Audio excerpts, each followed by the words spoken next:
Hello everyone! Welcome to the Layman Way, where we strive to bring the explanation of the key concepts in a very fun and engaging way. Concepts from the field of UPSC, PSC, CAT, you name it, we have it. And guys, we are trying to create a big impact by providing free quality education so that everyone can get access to this education and you can be a part of this revolutionary journey by doing just few things, liking and sharing the video and subscribing to the channel. And also, do not forget to recommend the video to your friends.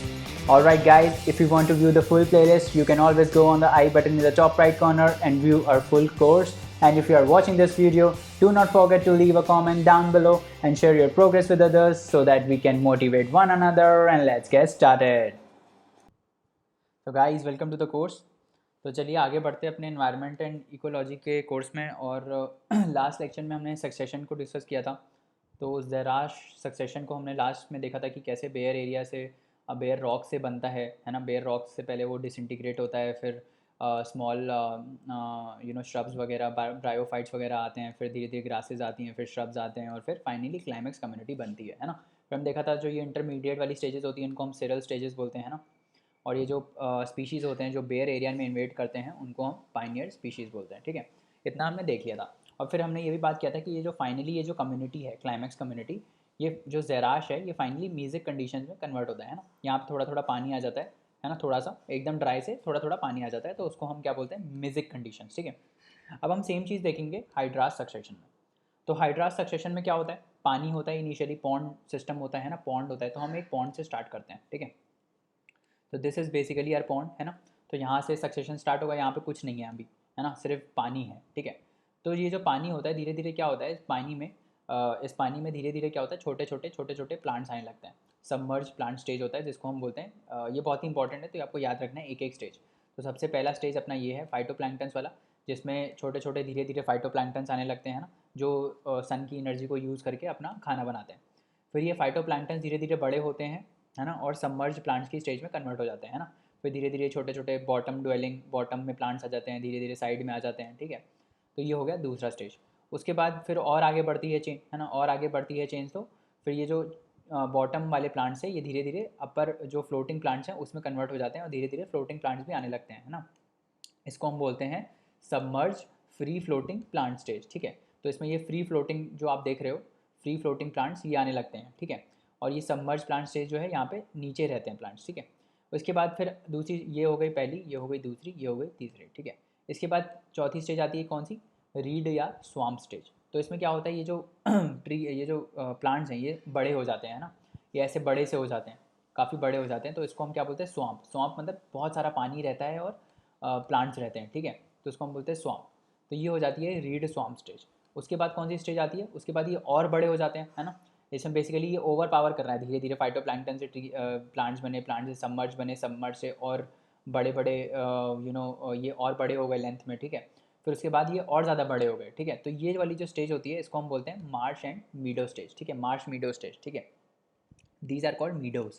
ठीक है, तो ये meadows क्या होते हैं, group of ऐसे स्ट्रब्स type का या प्लांट्स होते हैं ना, ग्रुप ऑफ प्लांट्स टाइप, तो उसको हम बोलते हैं मीडोज। ठीक है, तो इसको हमने बोला मार्श एंड मीडो स्टेज। उसके बाद फाइनली क्या होता है, इसके बाद फाइनली स्क्रब स्टेज आता है, जिसमें ये बेसिकली पानी लगभग लगभग चला ही जाता है और ये प्लांट्स जो हैं वो बहुत बड़े हो जाते हैं, बड़े बड़े ट्रीज आ जाते हैं। ठीक है, तो इसको हम क्या बोलते हैं, स्क्रब स्टेज। और फिर फाइनली जो स्टेज आती है वो फाइनली क्या होती है, फॉरेस्ट स्टेज। दोनों में ही फाइनल स्टेज यही होती है, कौन सी, फॉरेस्ट, है ना। तो ये जो प्लांट्स होते हैं धीरे धीरे और बड़े बड़े होने लगते हैं और बड़े बड़े ट्रीज आ जाते हैं और ये और ज़्यादा एरिया में, पूरे एरिया को, ये जो यहाँ पे पानी था इस पूरे एरिया को ये कॉलोनाइज करके, है ना, ऐसे बड़े बड़े ट्रीज़ बना देते हैं जिसको हम फॉरेस्ट बोलते हैं। ठीक है, तो ये जो पूरा सक्सेशन है, 1 2 3, ये चौथी स्टेज, ये पाँचवीं स्टेज, ये छठी और फिर फाइनली सातवीं स्टेज, है ना। तो इस पूरे सक्सेशन को हम क्या बोलते हैं, हाइड्राज सक्सेशन। ठीक है, तो समझ में आया क्या हुआ, पहले फाइटोप्लैंक्टन्स थे। ठीक है, तो फाइटोप्लैंक्टन्स यहाँ पे क्या हो गए, पाइनियर स्पीशीज़। जो बेयर एरिया को इन्वेट करता है उसको क्या बोलते हैं, पाइनियर स्पीशीज़। तो फाइटोप्लैंक्टन्स क्या हो गए, पाइनियर स्पीशीज़। ठीक है, यहाँ पे पाइनियर स्पीशीज़ कौन थे, लाइकन्स। ठीक है, pioneer species are small phytoplanktons which replace with time with rooted submerge plants, है ना। रूटेड सबमर्ज प्लांट्स आ गए, ये रूटेड सबमर्ज प्लांट्स है ना। फिर फ्लोटिंग वाले आ गए, है ना, इनको हमने बोला floating angiosperms, followed by free floating plants, है ना। फ्री फ्लोटिंग प्लांट्स भी यही हैं, थोड़े थोड़े यहाँ पे हैं। और फिर उसके बाद कौन सी, रीड स्वाम्प स्टेज आई, फिर स्क्रब्स आए और फाइनली ट्रीज़ बन गए, है ना। तो क्लाइमेक्स कम्युनिटी क्या हुई, क्लाइमेक्स कम्युनिटी फॉरेस्ट हुई। दोनों में, चाहे वो हाइड्राच हो चाहे वो जेराज सक्सेशन हो, दोनों में फाइनल स्टेज क्या थी, फॉरेस्ट, है ना। तो ये हो गया अपना सक्सेशन। उसके बाद हम आगे बढ़ते हैं और न्यूट्रिएंट साइकिल के बारे में बात करते हैं। तो न्यूट्रिएंट साइकिल क्या होता है, what is a nutrient cycle. Cycle है तो मतलब कुछ जा रहा होगा कहीं से और फिर वो वापस आ रहा होगा, साइकिल यही होती है ना। व्हाट इज़ अ साइकिल, मतलब जो चीज़ जहाँ से स्टार्ट हुई वहीं वापस आ गई, उसी को हम साइकिल बोलते हैं। और न्यूट्रिएंट साइकिल मतलब न्यूट्रिएंट जहाँ से स्टार्ट हुए जाना और वहाँ पे जब वापस आ गए उसको हम बोलेंगे न्यूट्रिएंट साइकिल। तो न्यूट्रिएंट साइकिल बेसिकली क्या होती है, न्यूट्रिएंट्स जो हैं वो एनवायरनमेंट में कैसे मूव करते हैं, है ना। जैसे मान लो सॉइल से एटमॉस्फेयर में गया, एटमॉस्फेयर से वापस सॉइल में आ गया, तो इसको हम क्या बोलेंगे, न्यूट्रिएंट साइकिल, ठीक है। तो पहले हम ये बात करें, इनको हम एक न्यूट्रिएंट साइकिल का एक दूसरा नाम भी है जिसको हम बोलते हैं बायो जियो केमिकल साइकिल, ठीक है। तो इसको हम बायो जियो केमिकल साइकिल भी बोलते हैं। बाय डेफिनेशन क्या है, movement of nutrient elements through various components of an ecosystem is called nutrient cycle और बायो जियो केमिकल साइकिल, ठीक है। अब उससे पहले एक थोड़ा बेसिक टर्म्स डिस्कस कर लेते हैं। एक टर्म आता है स्टैंडिंग स्टेट का, है ना। जैसे वहाँ पे स्टैंडिंग क्रॉप आया था ना, स्टैंडिंग क्रॉप क्या था बताओ आप कमेंट में, standing what was standing crop. Standing crop was कि एक पर्टिकुलर ट्रॉपिक लेवल पे कितना बायोमास है ना, दैट वाज स्टैंडिंग क्रॉप, है ना। स्टैंडिंग स्टेट क्या होता है, सिमिलर चीज़ होती है इसमें, बस वहाँ पे ट्रॉपिक लेवल था, यहाँ पे सॉइल है ना। तो कोई पर्टिकुलर टाइम पे सॉइल में कितने न्यूट्रिएंट्स प्रेजेंट हैं, न्यूट्रिएंट्स मतलब जैसे कार्बन, नाइट्रोजन, फास्फोरस, कैल्शियम, ये सब सॉइल में एक पर्टिकुलर टाइम पे कितने न्यूट्रिएंट्स प्रेजेंट हैं उसको हम क्या बोलते हैं, स्टैंडिंग स्टेट, ठीक है।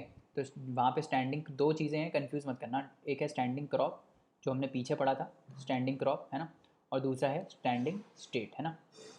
स्टैंडिंग स्टेट क्या होता है, ठीक है। स्टैंडिंग स्टेट होता है कि न्यूट्रिएंट्स जो हैं हमारे, है ना, जो न्यूट्रिएंट्स हैं वो बेसिकली एक पर्टिकुलर टाइम पे, न्यूट्रिएंट्स में कौन कौन आ गया, कार्बन, फास्फोरस, नाइट्रोजन, है ना, कैल्शियम और बाकी सब जो माइक्रो और मैक्रो न्यूट्रिएंट्स होते हैं वो सब। तो ये न्यूट्रिएंट्स सॉइल में किसी पर्टिकुलर टाइम पीरियड पे कितने हैं, that is called standing state. Standing crop क्या था कि बायोमास एक पर्टिकुलर ट्रॉपिक लेवल पे कितना है उसको हमने बोला था स्टैंडिंग क्रॉप। तो दोनों में कंफ्यूज मत करना, ठीक है। ये हो गया, ये हो गया। उसके बाद साइकिल्स में हम कौन कौन सी डिस्कस करेंगे, हम कार्बन साइकिल डिस्कस करेंगे, नाइट्रोजन करेंगे, सल्फर करेंगे और फास्फोरस करेंगे, ठीक है। पानी वाली साइकिल तो आपको मालूम है, हाइड्रोजियोकेमिकल साइकिल, उसमें तो डिस्कस करने वाली कोई बात नहीं है, बचपन से पढ़ रहे हो, है ना। तो वो हम डिस्कस नहीं करेंगे। गैसेस में हम नाइट्रोजन कार्बन करेंगे और सेडिमेंट्री में हम सल्फर और फास्फोरस करेंगे। अच्छा, ये बताने से पहले ये भी बता देना है कि सेडिमेंट्री और गैशियस क्यों अलग अलग हैं, क्योंकि देखो गैशियस मतलब गैस, नाइट्रोजन और कार्बन बेसिकली गैस के फॉर्म में एटमॉस्फेयर में रहता है और वहाँ से फिर सॉइल में आता है, तो इसीलिए हमने इसको गैसियस साइकिल्स बोला है। सेडिमेंट्री मतलब ये सेडिमेंट से आता है, जैसे मान लो रॉक से आ रहा है ना, जैसे फास्फोरस बेसिकली रॉक से आता है, तो ये सेडिमेंट है, ये बाहर से नहीं आ रहा है, मतलब एटमॉस्फेयर से कोई गैस के फॉर्म में नहीं आ रहा है ना। तो इसीलिए हमने इसको बोला फास्फोरस और जो सल्फर हैं ये दीज आर सेडिमेंट्री साइकिल्स, है ना, दीज आर सेडिमेंट्स बेसिकली, ठीक है। तो दीज आर नॉट गैसेस, ये एटमॉस्फेयर से नहीं आ रहा है यहाँ पे, ठीक है। तो ये हो गया, दो टाइप के हैं, हम ये सारी डिस्कस करेंगे। उसके बाद इफेक्ट क्या क्या करता है ये न्यूट्रिएंट्स को, बेसिकली जो न्यूट्रिएंट्स का रिलीज़ है कि न्यूट्रिएंट्स कितने रिलीज़ हो रहे हैं उसको रेगुलेट कौन कौन से करते हैं, एनवायरमेंटल फैक्टर्स करते हैं, जैसे सॉइल, मॉइस्चर, पीएच, टेम्परेचर, ये सब चीज़ें जो हैं ये बेसिकली न्यूट्रिएंट्स के रिलीज़ को एटमॉस्फेयर में कंट्रोल करती हैं, है ना। The function of the reservoir is to meet with the deficit which occurs due to imbalance of the rate of influx and efflux. Reservoirs basically जो एक्स्ट्रा चीज़ें पड़ी रहती है ना, अगर मान लो आया कम चला ज़्यादा गया, तो ये जो इसमें डेफिसिट है ये मीट कहाँ से होगा, ये रिजर्वायर उसको मीट करता है, ठीक है। ज़्यादा कुछ पढ़ने की ज़रूरत नहीं है, बेकार सी चीज़ है। हम आगे बढ़ते हैं, ठीक है, हम साइकिल्स को डिस्कस करते हैं, वो मेजर इंपॉर्टेंट है, ठीक है। तो सबसे पहले हम आते हैं नाइट्रोजन साइकिल पे, है ना। गैसेस में स्टार्ट करते हैं सबसे पहले नाइट्रोजन साइकिल से, ठीक है। तो नाइट्रोजन बेसिकली एटमॉस्फेयर में रहता है N2 के फॉर्म में, है ना। तो वहाँ से हमको अब लाना है इधर, ठीक है। और कहाँ कहाँ से नाइट्रोजन आ सकता है, ये तो एक तो यहाँ से आ सकता है, ठीक है। बाकी नाइट्रोजन कहाँ कहाँ मिलता है, ये बेसिकली अमीनो एसिड्स में मिलता है, प्रोटीन्स में मिलता है, हार्मोन्स में मिलता है, क्लोरोफिल्स में मिलता है और बहुत सारे विटामिन में भी नाइट्रोजन मिलता है ना। जो प्लांट्स हैं, जो हमारे ये प्लांट्स हैं, जो प्लांट्स हैं, ये जो नाइट्रोजन है ये नाइट्रोजन N2 के फॉर्म में नहीं लेते हैं। मतलब ऐसा नहीं है कि जो एटमॉस्फेयर में जो नाइट्रोजन है N2 के फॉर्म में, जो गैस के फॉर्म में है, plants don't take this nitrogen, ठीक है। तो नाइट्रोजन बेसिकली अमोनिया में कन्वर्ट होता है ना। अमोनिया में कन्वर्ट होकर फिर फाइनली ये नाइट्रेट्स में कन्वर्ट होता है और तब प्लांट्स इसको लेते हैं रूट्स के थ्रू। तभी तो हम फर्टिलाइजर्स यूज़ करते हैं ना सॉइल में, नहीं तो नाइट्रोजन ही हम नाइट्रोजन NPK बोलते हैं ना, नाइट्रोजन, फॉस्फोरस और पोटेशियम वाला फर्टिलाइज़र क्यों यूज़ करते हैं, क्योंकि भाई जो प्लांट्स हैं they don't take nitrogen in the form of N2 जो एटमॉस्फेयर में प्रेजेंट है, नहीं तो फर्टिलाइज़र यूज़ ही नहीं करने पड़ते ना। फर्टिलाइज़र हम इसीलिए यूज़ करते हैं क्योंकि ये अमोनिया के फॉर्म में यूटिलाइज़ करते हैं, अमोनिया और फिर फाइनली नाइट्रेट्स के फॉर्म में, ठीक है। तो हमको बेसिकली क्या करना है, ये नाइट्रोजन को कन्वर्ट करना है अमोनिया में, तभी प्लांट्स उसको यूटिलाइज़ कर पाएंगे, है ना। और इस प्रोसेस को हम क्या बोलते हैं, जिससे नाइट्रोजन अमोनिया में कन्वर्ट होता है, उसको हम बोलते हैं नाइट्रोजन फिक्सेशन। मतलब हमने नाइट्रोजन को फिक्स कर दिया अमोनिया में, ठीक है, तो उसको हम बोलते हैं नाइट्रोजन फिक्सेशन। तो conversion of nitrogen into ammonia is called nitrogen fixation, ठीक है। और कुछ ही ऐसे स्पीशीज़ हैं, कुछ ही ऐसे प्रोकैरियोटिक स्पीशीज़ हैं जो ये काम कर सकते हैं, जो ये नाइट्रोजन को अमोनिया में कन्वर्ट कर सकते हैं या नाइट्रेट्स में कन्वर्ट कर सकते हैं। ये कुछ ऐसे पर्टिकुलर स्पीशीज़ ही हैं सॉरी कुछ ऐसे पर्टिकुलर स्पीशीज़ ही हैं जो ये कन्वर्ट कर सकते हैं, ठीक है। अब नाइट्रोजन के हम सोर्सेज देख लेते हैं कि कहाँ कहाँ से नाइट्रोजन आता है साइकिल में, ठीक है। तो लाइटनिंग से आता है, अल्ट्रावायलेट रेडिएशन से आता है ना। तो बेसिकली ये जो लाइटनिंग और अल्ट्रावायलेट रेडिएशंस होते हैं, ये लोग क्या करते हैं, ये जो नाइट्रोजन प्रेजेंट होता है एटमॉस्फेयर में उसको कन्वर्ट कर देते हैं किसमें, ऑक्साइड में, नाइट्रस ऑक्साइड है ना, N2O NO2 है ना, नाइट्रोजन डाइऑक्साइड, इन सब में इसको कन्वर्ट कर देते हैं। तो एक तो यहाँ से आ जाता है क्योंकि ये नाइट्रोजन जो है वो ऑक्साइड्स में कन्वर्ट हो गया, ठीक है। कैसे कन्वर्ट हो गया, यूवी रेडिएशंस की वजह से और जो लाइटनिंग वगैरह होती है उसकी वजह से, ठीक है। तो यहाँ से एक चीज़ आ गई। फिर इंडस्ट्रियल जो चिमनीज़ होती हैं वो सब भी रिलीज़ करती हैं, फॉरेस्ट फायर से भी आता है, ऑटोमोबाइल के एग्जॉस्ट से भी आता है, नाइट्रोजन ऑक्साइड रिलीज़ होता है वहाँ से, है ना। और नॉक्स वगैरह जो हम बोलते हैं ना कि नॉक्स का पॉल्यूशन बहुत हो रहा है, तभी तो BS6 आया है। BS6 क्यों आया है, ये सल्फ़र और नॉक्स के एमिशंस को रोकने के लिए तो आया है ना। तो मोबाइल एग्जॉस्ट से हो गया, पावर जनरेटिंग स्टेशन हो गए जो पावर प्रोड्यूस करती हैं, NTPC टाइप, ये लोग भी नाइट्रोजन ऑक्साइड रिलीज़ करती हैं, तो यहाँ से आता है। और फिर तीसरा कहाँ से आता है, बायोलॉजिकल, मतलब जो ह्यूमन एक्सक्रीटा होता है ना, जो हमारा यूरिया होता है वहाँ पे भी अमोनिया रहता है ना, तो वहाँ से भी नाइट्रोजन आता है, ठीक है। और फिर फाइनली जो लिविंग ऑर्गेनिजम्स होते हैं हमारे, वो क्या करते हैं, वो बेसिकली लिविंग ऑर्गेनिज्म का काम क्या होता है, हम नाइट्रोजन लेके उसको फिक्स ही तो करते हैं। हमारा जो एक्सक्रीटा होता है और जो यूरिया होता है उसमें अमोनिया होता है, ये अमोनिया कहाँ से आता है, हम फिक्स करते हैं ना इसको, नाइट्रोजन को अमोनिया में। तो दिस इज़ बेसिकली हम भी एक एज ए एजेंट है जो हम करते हैं, ठीक है। तभी तो हम बोलते हैं यूरिया जो है वो फर्टिलाइज़र है फॉर सॉइल, है ना। क्यों है, क्योंकि अमोनिया रहता है उसमें, है ना। तो ये तीन सोर्सेज हो गए, ठीक है। उसके बाद हम आगे देख लेते हैं कि ये सोर्सेज मूव कैसे करते हैं, है ना। तो देखो कहाँ कहाँ से हमने देखा था, कौन कौन से सोर्सेज है जहाँ से नाइट्रोजन आ रहा है। एक तो इंडस्ट्रीज़ है ना, इंडस्ट्रीज़ बेसिकली एमिट करती हैं, ठीक है।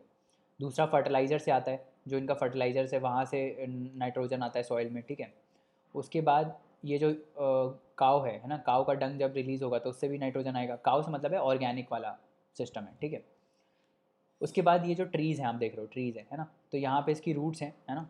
तो ये जो रूट्स हैं ये बेसिकली नाइट्रोजन N2 के फॉर्म में तो लेती नहीं है ना, ये नाइट्रेट्स के फॉर्म में लेती हैं। तो इस नाइट्रेट्स को कन्वर्ट कौन करता है, कोई तो कन्वर्ट करेगा ना, उसको हम बोलते हैं नाइट्रोजन फिक्सेशन। जब ये नाइट्रोजन कन्वर्ट हो जाता है, इसको कन्वर्ट करने वाले कुछ बैक्टीरिया होते हैं जो नाइट्रोजन को पहले तो NH3 NH4+ में कन्वर्ट करते हैं।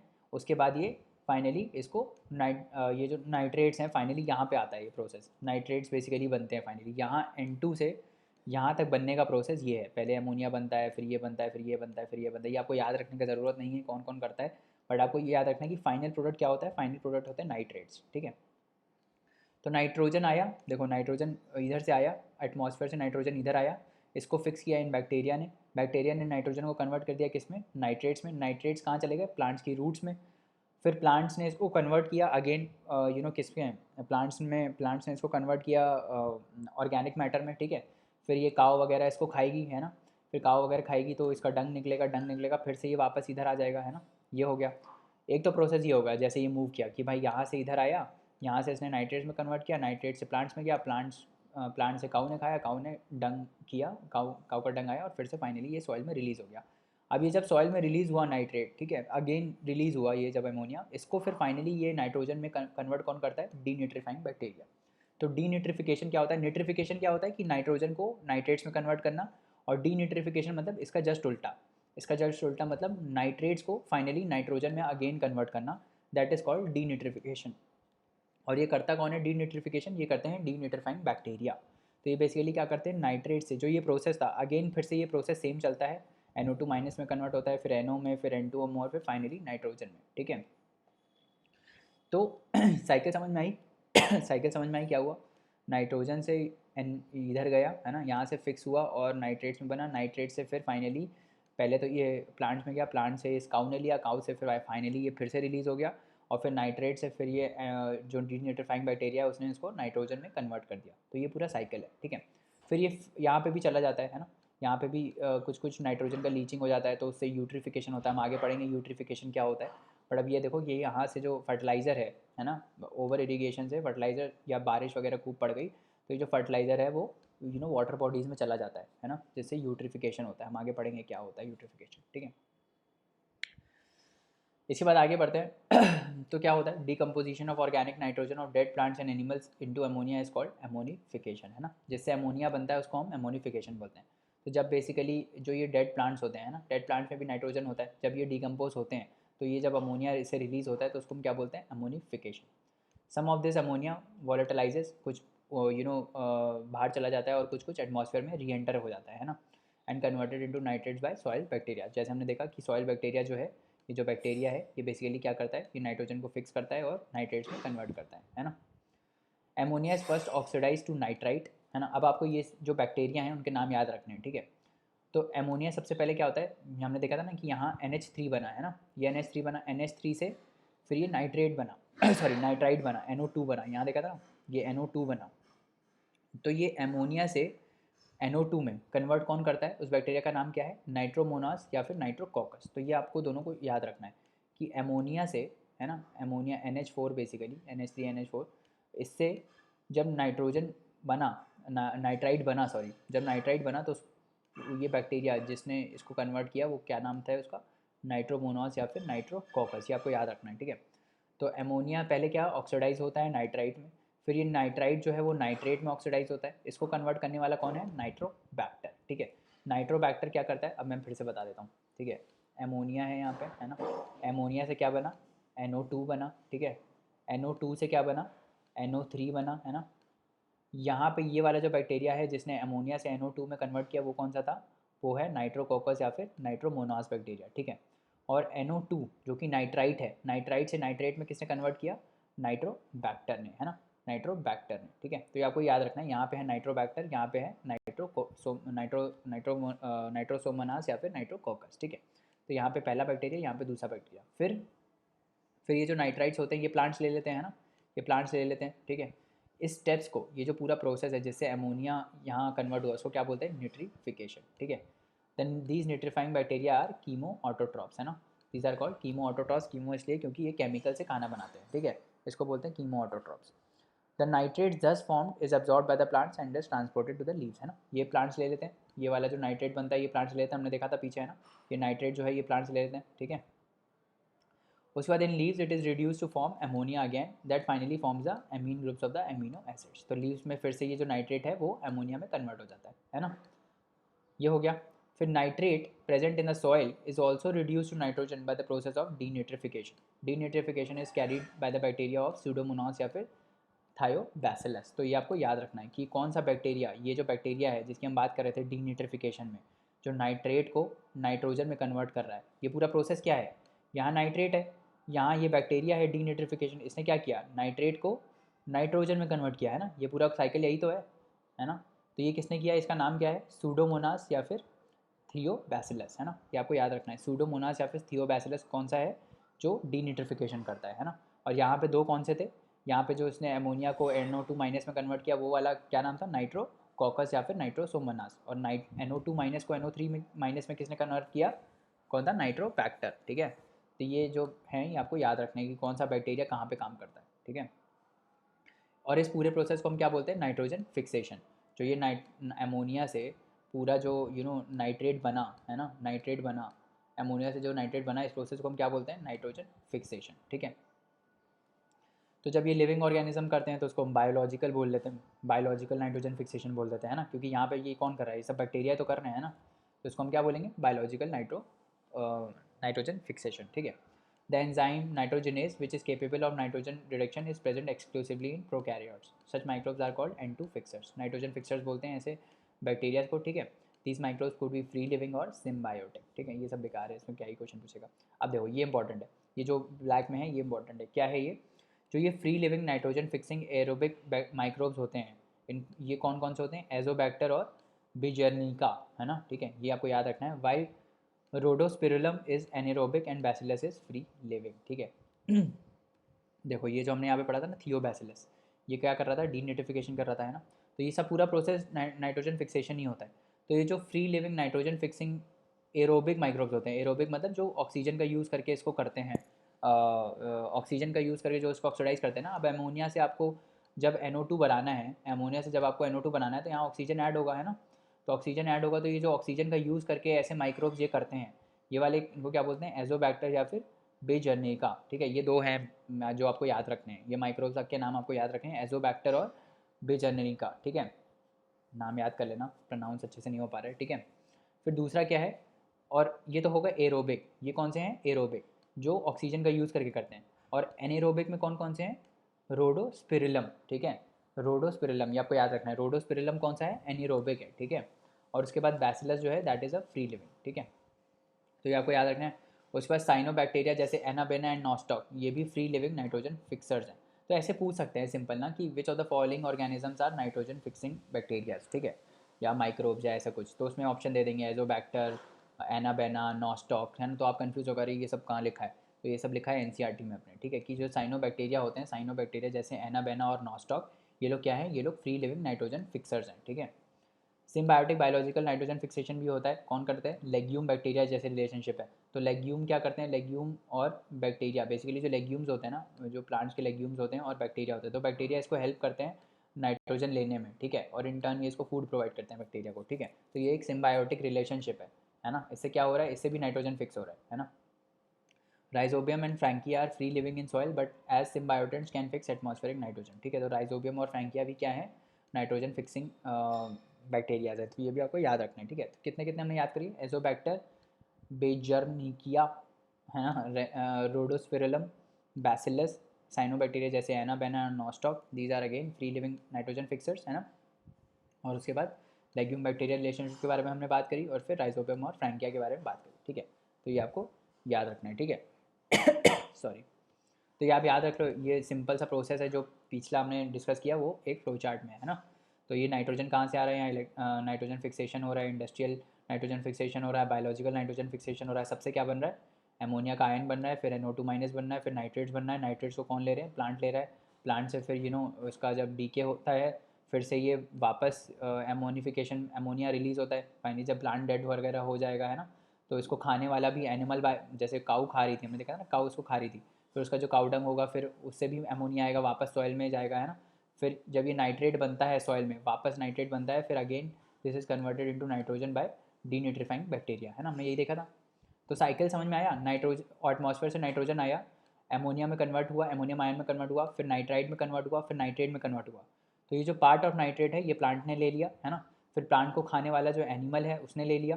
फिर कुछ जब प्लांट डेड हो जाते हैं तो वो भी अमोनिया सॉइल में रिलीज़ करते हैं वापस। और फिर जब एनिमल जो है उनका एक्सक्रीटा आता है तो वो भी फाइनली जब मरते हैं या उनका एक्सक्रीटा होता है वो भी फाइनली कहाँ होते हैं? डीके जब होते हैं तो ये जो अमोनियम आयन है वो रिलीज़ करते हैं। फिर अगेन ये अमोनियम आयन जो है वो नाइट्रेट में कन्वर्ट होता है ना। फिर नाइट्रेट से ये नाइट्रोजन में कन्वर्ट होता है बाय डीनेट्रीफाइंग बैक्टीरिया। तो ये पूरी है अपनी क्या? नाइट्रोजन साइकिल, ठीक है। तो चलिए दोस्तों, आज के लिए इतना रहने देते हैं, बाकी कंसेप्ट्स नेक्स्ट लेक्चर में पढ़ेंगे। और जाने से पहले लाइक, शेयर, सब्सक्राइब करना ना भूलें, चैनल को रिकमेंड करें अपने दोस्तों को। और आप हमको अपने डाउट्स और क्वेरीज़ जो हैं वो queries@thelaymanway.com पे भेज सकते हैं, जहाँ पे हम आपका रिप्लाई इंस्टेंटली करेंगे। तो चलिए नेक्स्ट लेक्चर में मिलते हैं, तब तक पढ़ते रहिए, हार्ड वर्क करते रहिए। Thank you so much, bye bye and take care.